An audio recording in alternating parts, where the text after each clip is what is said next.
안녕하세요. 미니모입니다. 제가 드디어 마이크와 백라이트를 구입을 했는데 이제 소리 조금 줄이고 들으셔도 될 거예요. 그리고 라이트가 이게 효과가 있겠나 생각했는데 너무 밝아요. 너무 밝아서 지금 눈이 부시네요.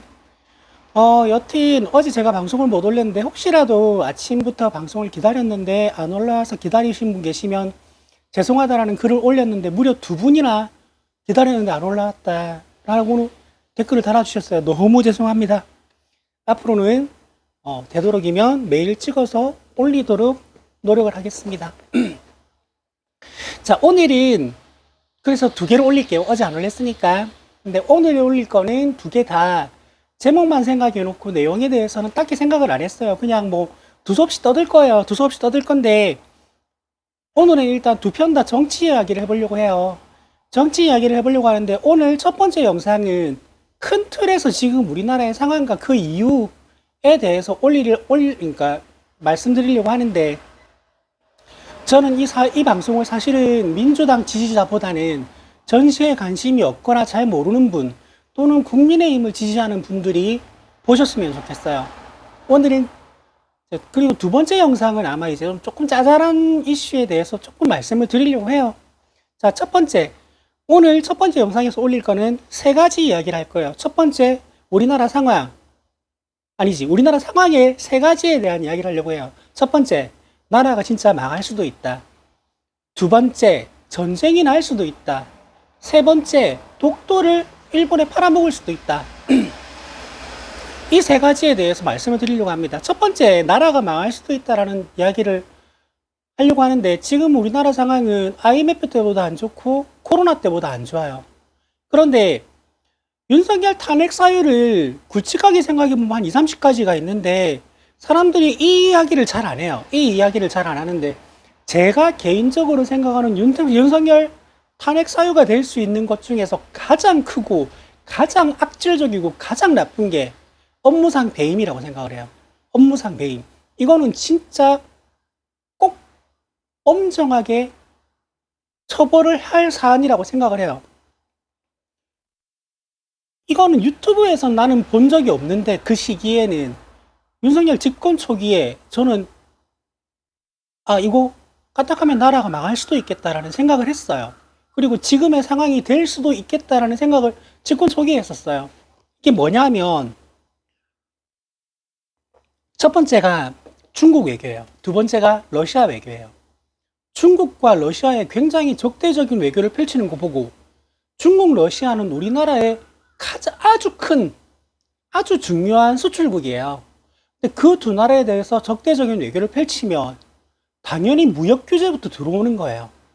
그러니까 매년 꼬박꼬박 들어오던 맞다. 첫 번째 영상을 찍을 때는 정확한 수치나 이런 거에 대해서 말씀 안 드리려고 해요. 솔직히 알아보기도 귀찮고 내가 경제 전문가도 아니고. 근데 중국과 러시아에서 매년 들어오던 수십조 원의 돈이 증발해 버린 거나 마찬가지입니다. 그러면 1년에 몇십조가 사라진 거예요. 자, 이렇게 생각을 해봅시다. 한 달에 100만 원을 버는 사람이 있다고 쳐요. 한 달에 100만 원을 벌면서 그 돈으로 맞춰서 살던 사람이 있었다고 칩시다. 근데 그 사람이 갑자기 한 달에 70만 원밖에 못 벌게 됐어요. 그러면 가족들이 허리를 졸라매고 소비를 줄이고 그렇게 하기 시작하겠죠. 근데 그게 1년이 되고 2년이 되고 3년이 되면 어떻게 되겠어요? 가정이 점점점 힘들다 못해 그 가정은 파탄에 이를 수도 있는 거예요. 우리나라의 지금 상황이 딱 그 상황입니다. 자, 지금 다들 경제가 힘든 이유에 대해서 복잡하게 분석을 하는데 가장 큰 이유는 단순해요. 중국과 러시아 무역이 안 되고 있어요. 그러니까 점점 힘들어지다가 이게 악순환이 돼서 계속 힘들어지고 앞으로 더 힘들어질 것이고 까딱하면 나라가 망할 수도 있다라는 거예요. 그래서 그 두 나라에 대한 외교 참사, 난 이게 업무상 배임이라고 생각을 합니다. 또 하나, 의료 붕괴. 대한민국은 세계 최상위권의 의료 시스템을 가지고 있던 나라입니다. 근데 지금 의대 정원 늘리는 문제에서 본인은 뭐 의료개혁이라고 말을 하죠. 의료개혁이 아니에요, 이건. 왜? 왜 2,000명을 증원해야 되냐라고 말을 하니까 과학적인 근거가 있다. 그 과학적인 근거가 뭐냐? 회의를 통해서 산출했다. 그 회의로 가져와봐. 누구랑 회의했어? 없다. 뭐 공개 못한다. 말을 안 해주잖아요. 보건복지부 장관도 대통령실도 똑같아요. 과학적 근거가 있다. 그 과학적 근거가 뭐냐? 내놔봐. 못 보여줘. 안 보여줘. 없어. 이러고 있는 거예요. 그래서 지금 전국이 전부 다 거만돼가지고 의료 시스템 붕괴 직전입니다. 이거는 더 이상 회복이 불가능할 거다라고 예측하는 전문가들도 많고 의사들도 많아요. 자, 나라 망해도 나는 국민의힘 찍을 거야 말하고 인터뷰하셨던 서문시당 상인분 축하드립니다. 진짜 나라 망할 수 있어요. 좋으시겠어요. 나라 망해도 국민의힘 찍는다는데 진짜 망하게 생겨서. 의료 시스템 붕괴도 굉장히 심각한 겁니다. 이거는 정말 단순한 문제가 아니에요. 여러분 지금 병원 쉽게 가서 쉽게 진료받고 쉽게 치료 받으시잖아요. 이게 몇 년을 더 그럴 수 있을지 알 수 없습니다. 그리고 응급실 찾다가 죽어나가거나 죽기 직전까지 몰렸던 사람들 지금 한둘이 아니에요. 기사가 언론 통제에서 안 나오고 있을 뿐입니다. 자, 그래서 이 윤석열의 업무상 배임, 무역 참사와 의료 참사로 인한 업무상 배임이 나는 윤석열의 가장 큰 잘못이라고 생각을 합니다. 다른 거는 이런저런 비리인 거지 나한테 피해가 있진 않아요. 근데 이거는 당장 우리한테 피해가 되는 문제들입니다. 자, 그리고 내가 두 번째 뭐 말한다 그랬죠? 아, 전쟁이 날 수도 있습니다. 이거를 내가 핸드폰으로 찍다 보니까 폰을 볼 수가 없어서 내가 아까 메모를 했는데 아, 요즘 국정감사 시즌인 건 아시죠? 어제 국정감사는 내가 국방위를 들었고요. 그 다음에 국토위도 이거 주요 이슈가 많겠다 싶어서 봤는데 뭐 증인 출석 안 하고 뭐 증인 잡으러 갔다가 못 잡아오고 해가지고 맹탕이 된 것 같고 과방위는 제가 아직 안 봐가지고 그것도 볼 거리가 있긴 있을 것 같아요. 여튼 어제 국방위에서 나왔던 겁니다. 한기호 국민의힘 후보가 신원식 안보실장에게 문자를 보내요. 어떤 문자를 보내냐? 여러분 이거 심각합니다. 우크라이나와 협조가 된다면 북괴군 부대를 폭격, 미사일 타격을 가해서 피해자가 발생하도록 하고 이 피해를 북한의 심리전으로 써먹었으면 좋겠습니다. 라고 한기호가 보내요. 신원식이 넵, 잘 챙기겠습니다. 오늘 긴급 대책회의 했습니다. 한기호가 뉴스에서 봤습니다. 파병이 아니라 연락병도 필요하지 않을까요? 신원식 그렇게 될 겁니다. 한기호 알겠습니다. 여러분 우크라이나에서 북한군을 폭격해서 이거를 북한의 심리전으로 쓴다라는 말은 북한에 알려가지고 이걸 이용하겠다라는 거예요. 전쟁 내겠다라는 겁니다. 전쟁. 그러니까 이 사람들이 지금 이 정부의 대북 정책이라는 게 어떤 거냐? 자, 이렇게 했다. 너네 전쟁 안 낼 거야? 안 나네. 자, 이렇게 했다. 너네 전쟁 안 낼 거야? 전쟁 안 나네. 이렇게 했다. 이래도 전쟁 안 날 거야? 안 나네. 좀 더 세게. 이렇게 하면 너네 전쟁 안 낼 거야? 안 내네. 이런 식의 정책을 지금 계속 펴고 있어요. 점점 더 강한 자극을 하고 있습니다. 오늘 강화도 주민이 국방위에 나와가지고 본인의 입장을 표명을 했는데 거기에 60년을 살았지만 이 정도로 북에서 시끄럽게 힘들게 했던 적이 한 번도 없었다라고 말을 했어요. 이 말이 무슨 말이냐 하면 60년 동안 중에서 지금이 전쟁 위기가 가장 고조되었다라는 말하고 똑같다라고 생각을 해도 되지 않을까요? 그러니까 김일성 때, 김정일 때보다 지금이 더 심각하다라는 겁니다. 이자들이 이런 대북 정책을 쓰고 있어요. 그리고 파병을 한대요.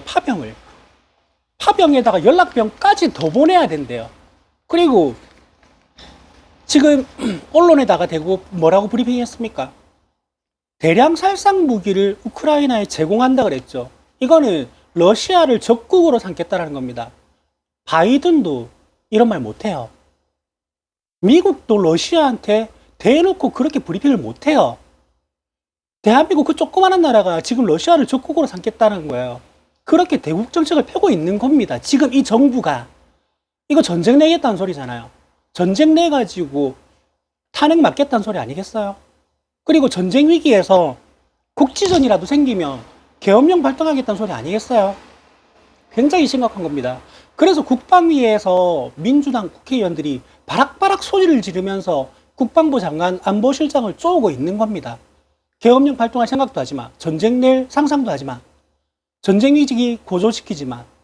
지금 미국은 이거 굉장히 골치 아플 거예요. 미국이 이거 적극적으로 나서가지고 막을 거예요. 왜냐하면 미국 지금 대선이 얼마 안 남았잖아요. 국지전이 하나라도 더 생기면 굉장히 골치 아파진단 말이에요. 대한민국이 이런 상황입니다, 여러분. 뭐라고요? 대한민국은 망할 수도 있고 곧 전쟁이 날 수도 있습니다. 실제로 저희 가게에 베트남에서 유학을 온 학생 직원이 있는데 그 직원이 언니, 한국 전쟁 나요? 라고 물어봤어요. 부끄러워서 진짜 낯 뜨거워서 내가 낯을 들 수가 없었어요. 자, 여러분, 진짜 이거 심각한 사안입니다. 그래서 정치에 관심을 가지고 싶으신 분은 어제 있었던 국방위원회 국정감사를 한 1.5배속 정도로 한번 돌려보세요. 큰일 납니다, 진짜. 자, 그리고 세 번째. 자, 나는 이 정권의 사람들이 친일 매국 정권이다 라고 말을 하던데 나는 다르게 생각해요. 친일 애국 정권이라고 생각을 해요. 왜 애국 정권이냐? 난 저자들을 한국 사람이라고 보지 않습니다. 일본인이나 마찬가지예요. 일본이니까 지구 나라에 애국하고 있는 거예요. 행정부에 앉아가지고. 김태효라는 자는 해외에서 의전을 받으면서 국기가 개항되면서 애국가가 울려 퍼지는데 국기에 대한 경례를 거부한 자입니다. 태극기를 못 찾긴 뭘 못 찾아. 의전을 하는데 차장이라는 자가.